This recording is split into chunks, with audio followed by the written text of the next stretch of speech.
What's up, guys, and welcome, Daily Theologians. I wanted to tackle a spicy meatball, but you know what? I honestly think this is needed because there are many word games being played by people that would call themselves traditionalists, provisionalists, semi-pelagian, semi-Arminian, whatever the case. There are many made-up categories to avoid dealing with the Bible. And I saw one noted person do a lengthy, like 5-page rebuttal of this one word. And you'll notice when people cannot communicate their idea clearly, they have to appeal to allegory or story instead of just directly addressing the text. So I want to do that, and I'm calling this Arminian kryptonite.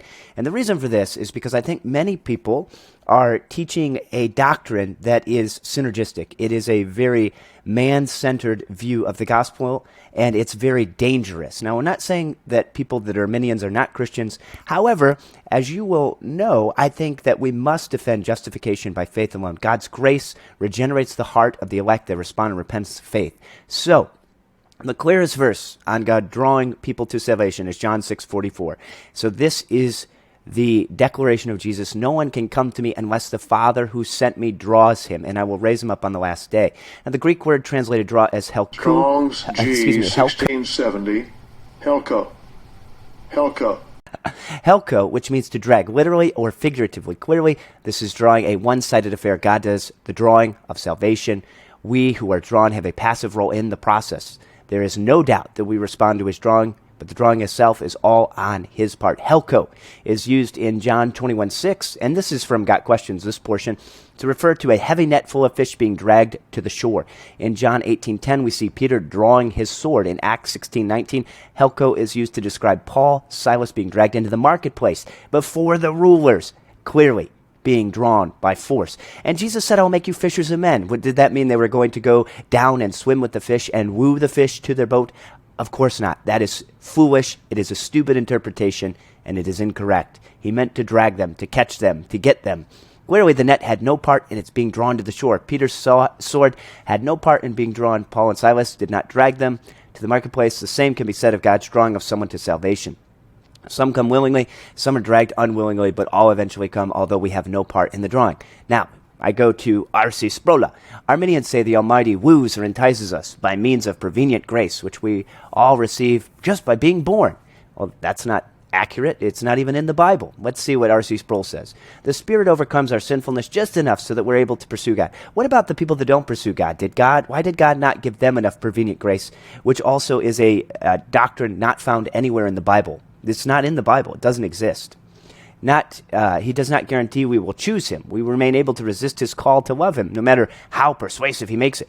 Well, that's not true, because if he made it persuasive enough, we would respond. We would have to. It'd be a necessary condition. And this is just it would be a sufficient condition. This is just a scenario that it could happen, which, of course, chance does not exist in the Bible. Now, why do I bring up the R.C. Sproul? Because there's a lack of evidence for this kind of grace in Scripture, as R.C. Sproul continues to write. He woos us. This cannot be maintained. The word draw, John 6:44, is helko. Acts 16:19, James 2:6. The apostolic authors speak of some being dragged somewhere. The elect may try at first to resist God's drawing. He drags us against our fallen wills. That's the problem, is your will. And people on the Arminian side that want to label themselves traditionalists or provisionalists, which is just a marketing PR tactic to distance themselves from Pelagius with some nuanced words and going so into detail that no one really wants to spend the hours and hours necessary to refute an obvious position that has already been dealt with. It's better just to call yourself what you are, and this, of course, would lead to some view of God learning the future, some view of foreknowledge, which is really where the debate with the Arminian is, but they don't want to agree to this, and it's very close to open theism in some camps, which, again, is dangerous. But back to this point. John 11, look at this. John 1, verses 11 through 13. He came to his own. His own did not receive him. Now, that's talking about Israel. Yes, agreed. But all who did receive him, so these are the believing ones who believed in his name, he gave the right to become children of God. Now, verse 13, if this is not clear, then I don't know how else God could say this. Who were born not of blood, nor of the will of flesh, nor of the will of man, but of God. They were born of God. They weren't born of their own will. They did not cause themselves to be born. Hence Ephesians 1:4-6, which again, people do all kinds of gymnastics to get around. But in the context, John 3, which is coming up in 2 chapters from this one, he's clearly talking to Nicodemus about being born again. And the problem here is you cannot take a pet verse and make an entire biblical teaching out of this thing. The Bible is consistently clear that God is sovereign, man is in rebellion, man is dead in trespasses and sins. Convenient grace would be a better word for this, but prevenient grace doesn't exist. It's not in the Bible. It's nowhere to be found. Lastly, just a question for the provisionalist or for the semi-pelagian or Arminian. How does God create free will? How does he do that? By definition, how does he create something that he has no impact or control over? This is my question. How does the one holding every molecule together allow independent choices and still produce you? How did he allow the events that produced you to happen without in some way having an ability to control those things or be involved in those things? How can you be free from God? How can God create something which he is no longer ruling or reigning over in this scenario where your will is independent of God? And then what's the benefit of being independent of God? What's the benefit of you being autonomous from the one that made you?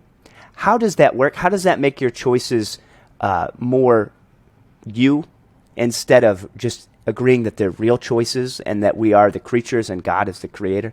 See, the problem is the Arminian, the traditionalist, the semi-pelagian, the provisionalist has no answer for these things because they're not in the Bible. And they will, of course, then have to default to the problem of evil and say, well, if God is sovereign over every detail, then he must be the author of evil, which, of course, is blasphemous. He's not the author of evil.